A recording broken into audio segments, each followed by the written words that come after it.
Let's make a chicken cutlet Caesar salad, and in my opinion, the best kind of Caesar salad. And let's start with the dressing. It's my favorite dressing. It starts off with some garlic, Dijon mustard. I like to add a little bit of mayo just for richness and texture. Worcestershire sauce, anchovy paste, a little salt, a little lemon juice, a little red wine vinegar, and olive oil. This is indeed an eggless Caesar salad, so you can feel really safe about eating it, and it is absolutely divine. I blend it in a food processor, and then I add Parmesan cheese at the end. You can grate it or just add chunks to it like I do, and it's phenomenal.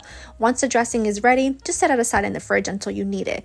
I'm going to start getting my dredging stations ready, and it's just going to be a couple of eggs. I'm going to whisk them with a little bit of Parm and some lemon pepper seasoning, which I love, and a little salt.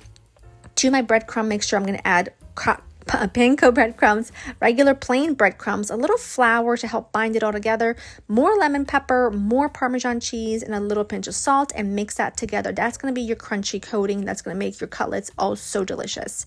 Take your chicken breast. I like thin chicken breasts, and they've been seasoned on both sides with a little more lemon pepper and salt. I love lemon pepper. It's so delicious. It's giving you a little bit of tang, and it's just so easy. And then I just dredge like you normally would, and I just do the egg and then the breadcrumb mixture. Make sure you're patting it into that chicken breast, and it looks like that, and set them aside for 10 minutes while your oil is preheating.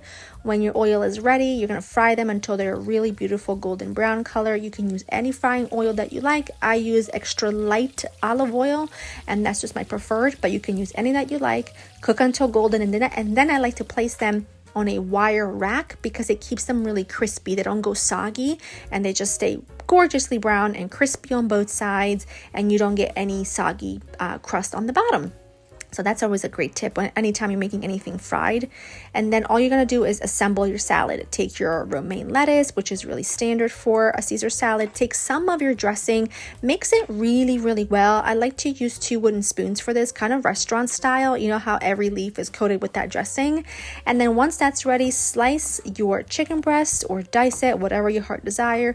Place it on a plate, pile it high with that salad, a little more dressing, a ton more cheese, and that's pretty much it. It's fantastic. Add a wedge of lemon on the side.